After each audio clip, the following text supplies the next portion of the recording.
लोगों की कूड़े के लिए लाइन लगी होती है, जैसे राशन की लाइन लगी हो। आए दिन तो हड़ताल हो रही होती है हॉस्पिटल्स में, और उसमें कर्मचारी काम नहीं करते हैं, 4-4 5-5 दिन तक नालियाँ साफ नहीं होती हैं। हरि प्रकाश बहादुर सर, वो तो कभी दिखाई ही नहीं दिए हैं 5 सालों में।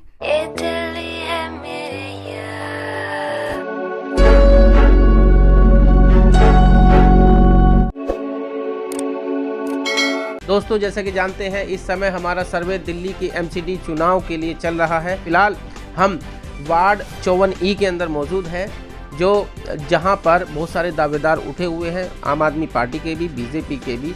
और फिलहाल हमारे साथ में प्रिया जी मौजूद हैं, जो कि यहां पर दावेदारी कर रही हैं निगम की।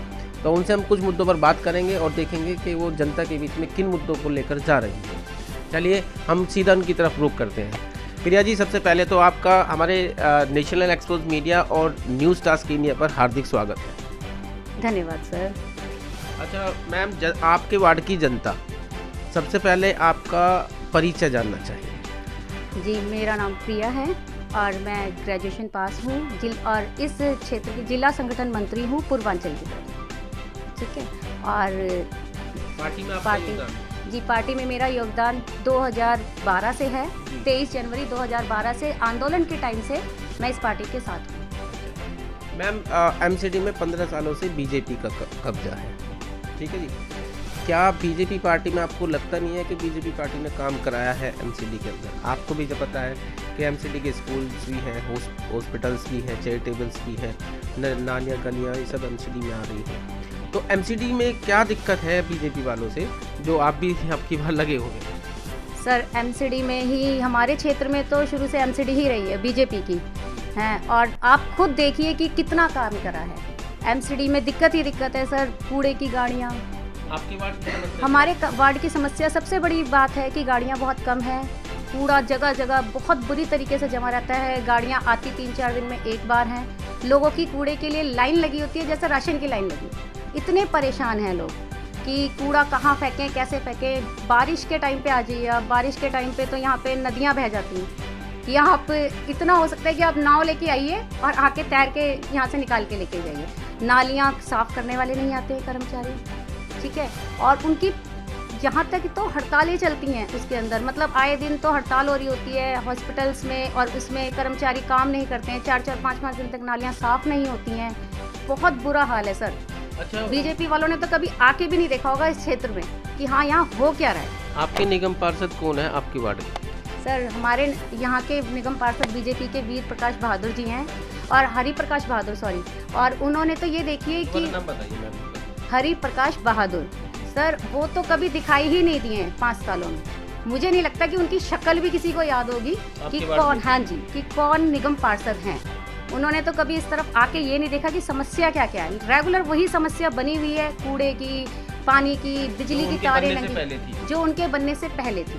पहले भी यही हाल था, अब भी सेम वही हाल है। अच्छा, जो गाड़ियां हैं वो रेगुलर आती नहीं है, या आती है तो कूड़ा ज़्यादा होता है तो सबका कूड़ा साफ नहीं हो पाता? कुछ क्या ऐसे कुछ समस्या है? सर, रेगुलर आती नहीं है, और आती भी हैं तो ऑलरेडी फुल होके, मतलब वो सिर्फ उनका ये होता है कि अपना शक्ल दिखानी है गाड़ियों को, मतलब बीच रास्ते में। हाँ, और लोग फिर भी उसमें कूड़ा भर रहे होते हैं। आधा गलियों में जाता है, रोडों पे गिरता है।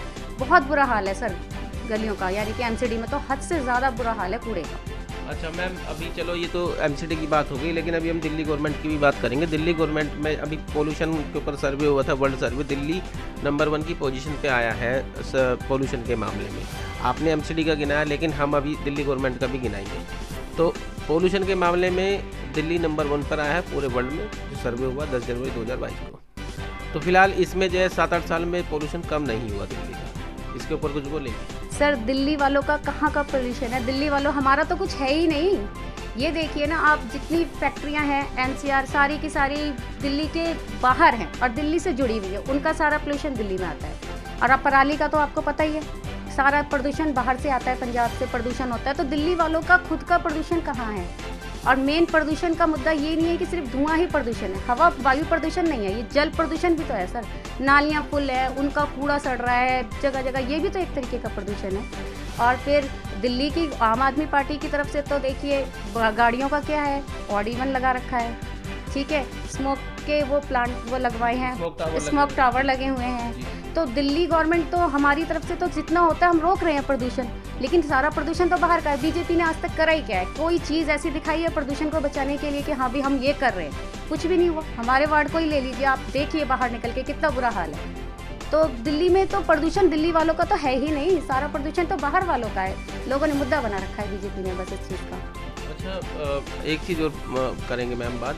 फिलहाल जैसे कि आपके वार्ड की जो जनता है, आपने बताया कि भी एमसीडी में इतना काम नहीं हुआ, आप लोग एमसीडी की तैयारी कर रहे हैं, और आपके वार्ड की जो जनता है, आप अपने वार्ड की जनता से क्या अपील करेंगी अगर आपको पार्टी टिकट दे देती है? मैं तो यही अपील करूंगी कि इस बार पार्टी मुझे अगर टिकट देती है तो मैं तो पूरी कोशिश करूंगी कि उनकी जो समस्याएं हैं, जो चीज़ आज तक पूरी नहीं हुई हैं, लोग सुनवाई नहीं करते हैं उन चीज़ों पे, उस पे उनका साथ देने की, उनके साथ खड़े होने की और उसे ख़त्म करने की, जो मेन मुद्दा होता है घरेलू। पार्षद जो होता है, निगम पार्षद वार्ड के लिए पूरा एक अध्यक्ष होता है, सर्वोपरि होता है, वो अपने वार्ड का प्राइम मिनिस्टर होता है। क्या निगम पार्षद, आपके जो निगम पार्षद है या किसी और वार्ड के जो निगम पार्षद है, उनमें क्या समस्या है, क्या दिक्कत है?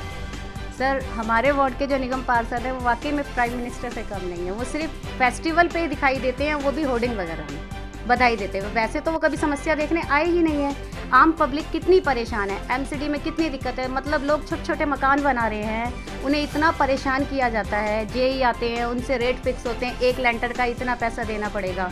मकान दीवार बन रही है तो वहाँ पे आके उनके मकान तोड़ने, निगम पार्षद का अलग फिक्स होता है कि उसके घर इतना जाना है, उसको इतना देना है। जब जाके गरीब आदमी मकान बनाता है, उसको मकान बनाने से ज़्यादा चिंता होती है कि मुझे कितना बाहर देना पड़ेगा बनाने के लिए। आपका मतलब ये है कि जो जेई होता है उसका निगम पार्षद से फिक्स होता है, तब पूरा जाके वो लेंटर डलता है। पूरा फिक्स होता है सर, पूरा फिक्स होता है। पब्लिक सीमेंट के लिए पैसा बाद में जोड़ती है, पहले उनको देने के लिए जोड़ती है कि इतना मुझे देना पड़ेगा। ये अपील यही है, अगर मुझे टिकट मिलता है तो मैं पहली अपील तो ये करूँगी कि मुझे जिताया जाए, मुझे एक मौका दिया जाए कि मैं आप लोगों की वो सेवा कर सकूं। अरविंद केजरीवाल जी को भी एक मौका दिया गया था, उन्होंने जो जो वादे करे, जो जो चीज़ कही उसे पूरा करा। तो मुझे भी एक मौका मिले कि मैं पब्लिक की सेवा करूं और अपनी कही हुई बातों को पूरा करूं, ताकि उनके मन में ये चीज़ हो कि ये पार्टी कभी भी गलत नहीं करती है, जो कहते हैं वो करते हैं। तो मैं यही अपील करती हूँ कि भाई मुझे एक बार जिताया जाए, मुझे अगर टिकट मिलता है तो मुझे वोट दी जाए और मुझे मौका दिया जाए कि मैं अपनी बातों को पूरा करूं और उन्हें सच करके दिखाऊं, जैसे अरविंद केजरीवाल जी करते हैं। तो उन्हीं के नक्शे कदम पे बढ़ने का मौका दिया जाए, अपने क्षेत्र को सुधार का, सफाई का और लोगों की समस्याओं को हल करने का मौका दिया जाए।